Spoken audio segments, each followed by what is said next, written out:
सभी के लिए नमस्कार। तो आज देखते हैं थेल्स प्रमेय का कथन और उसे किस प्रकार से हम सिद्ध कर सकते हैं। तो बहुत ही आसान भाषा में समझते हैं। तो थेल्स प्रमेय का कथन क्या कहता है कि यदि किसी त्रिभुज की एक भुजा के समांतर एक रेखा खींची जाए जो अन्य दो भुजाओं को अलग अलग बिंदुओं पर प्रतिच्छेद करती है, तो वे दोनों अन्य रेखाएं जो भुजाएं हैं वो एक ही अनुपात में विभाजित हो जाती हैं। क्या कह रहे हैं? यदि किसी त्रिभुज की एक भुजा के समांतर, मतलब माना कि एक भुजा क्या है BC, इसके समांतर एक रेखा खींची जाती है DE, जो अन्य दो भुजाओं किस किस को, AB को और AC को बिंदु अलग अलग बिंदुओं D और E पर क्या करती है, प्रतिच्छेद करती है। तो जो ये दोनों अन्य भुजाएं हैं, ये जो रेखा है इन दोनों भुजाओं को समान अनुपात में विभाजित करती है। मतलब जितना अनुपात इसका AD का DB से होगा उतना ही अनुपात AE का EC से होगा। इसे अपन कथन मतलब गणितीय रूप में कैसे लिख सकते हैं कि अगर AD मतलब AD काय के बराबर होगा अपॉन में DB के बराबर, और AE काय के बराबर होगा, AE बराबर होगा AC, तो ये दोनों कैसे अनुपात में होंगे? समान अनुपात में। कब होंगे? जब DE काय के समांतर हो, BC के समांतर। तो ये जो है आपका थेल्स प्रमेय है। तो थेल्स प्रमेय को सिद्ध करने के लिए सबसे पहले क्या करते हैं? त्रिभुज ABC में क्या है, जो DE जो है काय के समांतर है, BC के समांतर है। ये आपको क्या है, मान लिया आपने, मतलब तभी तो आप क्या कर पाओगे, सिद्ध कर पाओगे। तो त्रिभुज ABC में जो DE जो है वो काय के समांतर है, BC के समांतर है। ठीक है, BC के समांतर है। तो इसके आगे अब क्या है, अगर ये दोनों समांतर हैं, ये दोनों क्या है, समांतर हैं, तो इसके बाद क्या करेंगे अपन? त्रिभुज, इसके बाद क्या करेंगे, B को काय से मिला दो, B को E से मिलाने पर, और C को काय से मिला दो, C को काय से मिला दो, D से। ये यहाँ पे लिख देना है। क्या लिखोगे आप? B को E से और C को D से मिलाया, ये आपने लिख दिया। और क्या किया? D से AC पर लंब डालना है। D से AC पर लंब डाला, क्या लंब डालोगे तो कितने अंश का कोण बनता है? 90 अंश का। M D से कहाँ पर डाला? M पर। इसी प्रकार से E से कहाँ पर लंब डाल दोगे? कौन सी भुजा पर? AB पर। तो A डल गया लंब। तो यहाँ पे A आपको क्या है, लिखना है। क्या लिखना है? क्या लिखना है? DM जो लंब है, काय पे लंब है वो? AC पर। ठीक है, DM जो लंब है किस भुजा पर है? AC पर। और इसको नाम दे दो N। और जो EN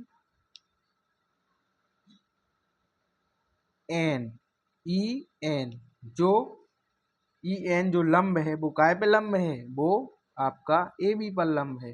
AB पर क्या खींचा आपने? लंब खींचा जी। इतना आपको करना है। ठीक है, त्रिभुज ABC में जो DE जो है वो BC के समांतर है। हमने B को E से, C को D से मिलाया, और DM लंब डाला काय पे? AC पर, और EN लंब डाला आपने AB पर।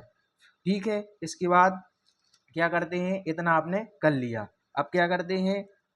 अतः त्रिभुज कौन सा लेंगे अपन? सबसे पहले त्रिभुज ADE का क्षेत्रफल निकालते हैं। तो त्रिभुज ADE का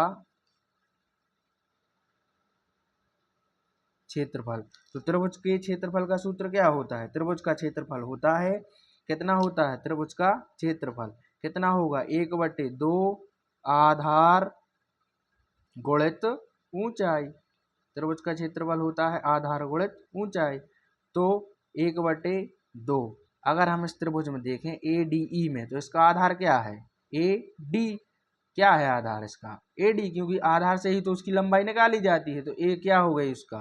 AD उसका हो गया आधार, और लंबाई क्या हो जाएगी? EN। लंबाई क्या हो जाएगी? EN। इसको समीकरण नाम 1 दे देते हैं। इसी तरह से इसी इसी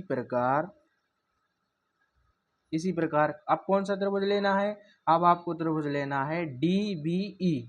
ध्यान रखना, DB और ए वाला त्रिभुज लेना है आपको। इसी प्रकार त्रिभुज कौन सा? DBE का क्षेत्रफल, DBE का क्षेत्रफल ये कितना हो जाएगा? 1/2। इसका आधार कितना है? DBE का आधार कितना होगा? DB। आधार क्या ले लेंगे अपन? DB। और इसकी भी ऊंचाई कितनी होगी? EN ही होगी। क्यों होगी? इसको समीकरण दे दो 2 नाम। इसकी ऊंचाई EN ही होगी, क्योंकि अगर आप माना कि जैसे इसको माने अपन, अगर आप इस बिंदु को पकड़ के पीछे से मोड़ोगे और बिंदु कहाँ पर लगा दोगे? A पर, तो ए त्रिभुज और ए त्रिभुज आपस में कैसे हो जाएंगे? ओवरलैप कर जाएंगे। क्या कर जाएंगे? ओवरलैप कर जाएंगे। तो जो इसकी लंबाई होगी वही किसकी लंबाई होगी? इसकी लंबाई होगी। इसी कारण से इन दोनों की लंबाइयाँ कैसी होंगी? समान होगी। तो ये समीकरण क्या आ गया? 2 आ गया। तो समीकरण 1 भागित क्या कर दो? 2 कर दो। 1 भागित 2 कर दो तो क्या आ जाएगा? इधर समीकरण 1 का 2 में भाग दोगे तो क्या आ जाएगा? एरिया काय का? त्रिभुज ADE का, और बटे में कितना आ जाएगा? एरिया काय का? एरिया त्रिभुज DBE का। काय के बराबर है? 1/2 गुणित AD गुणित EN, और बटे में कितना आ जाएगा? 1/2 गुणित DB गुणित EN। तो 1/2 से 1/2 कैंसिल, और EN से EN कैंसिल। तो इसका मान कितना आ गया? AD/DB। ये क्या आ गया आपका? एरिया काय का? त्रिभुज ADE का, बटे एरिया त्रिभुज DBE का। इसको समीकरण दे देते हैं 3 नाम। क्या दे दिया इसको? समीकरण 3 नाम। इसके बाद आगे देखते हैं। अपन ने क्या किया? यहाँ पे त्रिभुज ADE लिया, और फिर दूसरी बार में क्या लिया है? DBE। इसके बाद पुनः क्या था आपका चित्र? यहाँ पे फिर से बना देता हूं मैं। ABC, और ये क्या था? DE। इसको कैसे मिलाया था? इससे। B को E से, और E को मिलाया था D से, और D से लंब डाला था DM, और E से लंब डाला था EN इधर। ठीक है। तो पुनः कौन सा त्रिभुज लेंगे? पुनः त्रिभुज कौन सा लेंगे? ADE। यही लेना है, लेकिन अब आधार क्या मानना है? अब इस वाले भुजा को लेके चलना है। अभी अपन कहाँ से गए थे? इस वाले भुजा में ADE लिया था और DBE लिया था। अब इस वाले त्रिभुज में त्रिभुज ADE का क्षेत्रफल कितना हो जाएगा? 1/2। आधार कितना है इसका? AE। आधार क्या है? AE है। और इसकी ऊंचाई क्या होगी? E। क्या हो जाएगी इसकी ऊंचाई? इसकी ऊंचाई क्या हो जाएगी? DM, क्योंकि अपन क्या ले रहा है? ए वाला त्रिभुज ले लिया, ए आधार है, तो ए क्या होगी उसकी ऊंचाई? ऊंचाई क्या हो जाएगी इसकी? DM। ठीक है। तो ए क्या आ गया इसका क्षेत्रफल? 1/2 AE गुणित DM। इसको समीकरण दे देते हैं 4। इसी प्रकार से अब कौन सा त्रिभुज लेंगे? अब अपन कौन सा त्रिभुज लेंगे? DCE, ए वाला। कौन सा? DCE वाला त्रिभुज DCE का क्षेत्रफल क्या होगा? इसका क्षेत्रफल 1/2। इसका आधार क्या होगा? EC। ये होगा इसका आधार। क्या हो जाएगा? EC गुणित इसकी ऊंचाई क्या होगी, जो इसकी ऊंचाई होगी वही इसकी ऊंचाई होगी। अगर आप इसको सी बिंदु को पकड़कर पीछे की पीछे मोड़ दोगे तो ये कहाँ चला जाएगा, कहाँ चला जाएगा, इस पर, ए बिंदु पर। तो ए इसको ओवरलैप कर जाएगा, तो जितनी ऊंचाई इसकी होगी उतनी ही ऊंचाई किसकी होगी, इस वाले त्रिभुज की। तो इसकी ऊंचाई भी कितनी हो गई, डी एम। ये समीकरण आप 5 दे दो। समीकरण 4 को काय से 5 से क्या कर दो, भाग कर दो। तो त्रिभुज काय का एरिया, इसको अपन एरिया भी लिख सकते हैं या क्षेत्रफल भी आप लिख सकते हो। तो एरिया काय का, त्रिभुज ए डी ई का, काय का एरिया, त्रिभुज ए डी ई का।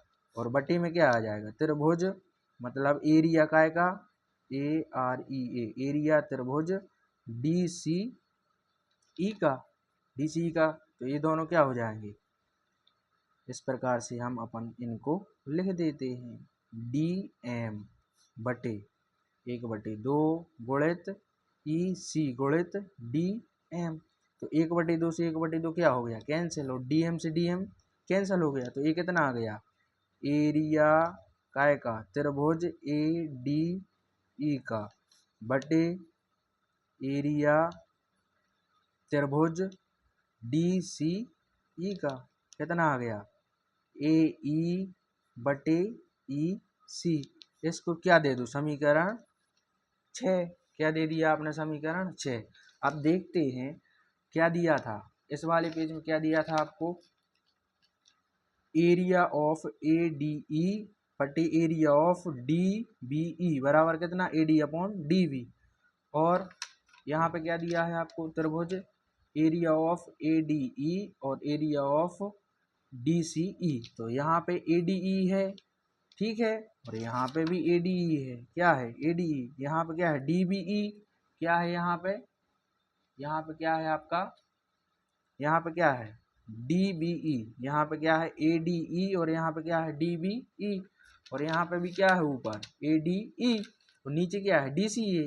तो इसमें यहाँ पे आगे देखो आप कौन कौन से त्रिभुज, त्रिभुज कौन कौन से, जे वाला डी बी ई और कौन सा डी बी ई और त्रिभुज डी सी ई का जो क्षेत्रफल है समान होगा। क्यों समान होगा, क्योंकि क्या है, देखो डी बी ई आधार क्या है, जे है आधार, और इसमें डी सी ई इसमें भी आधार क्या है, ई है। इनके आधार समान है, क्या है, इनके समान होंगे क्योंकि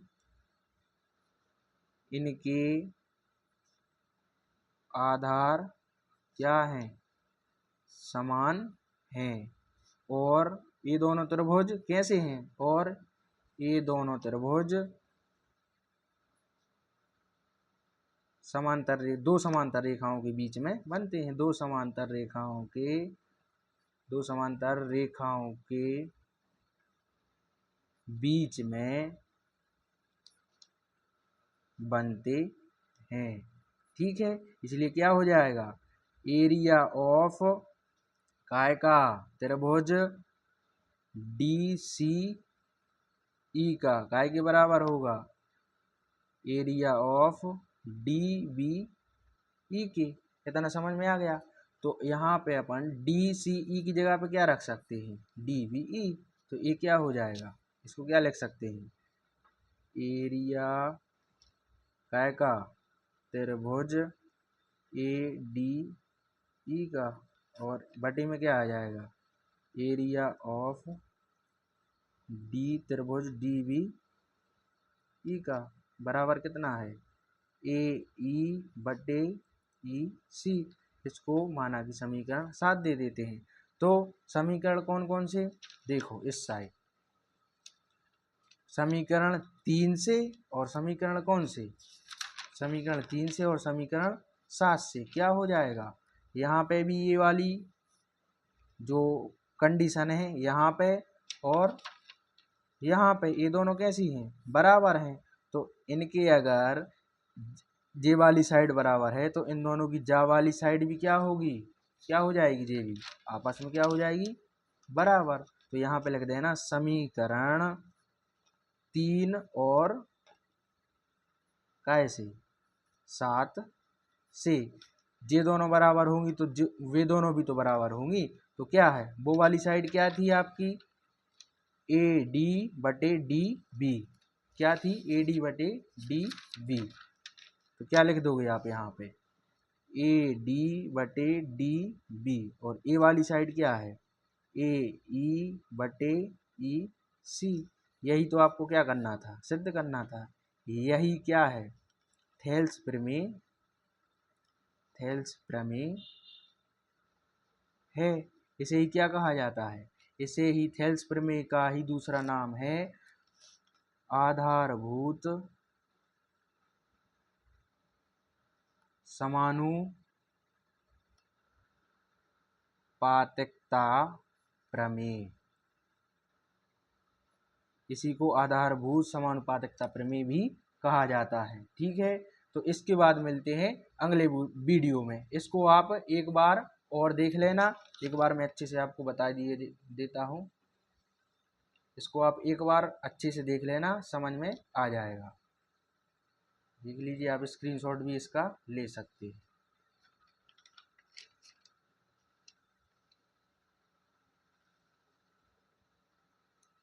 चलिए मिलते हैं अगली वीडियो, तब तक के लिए पढ़ते रहिए सभी लोग, धन्यवाद।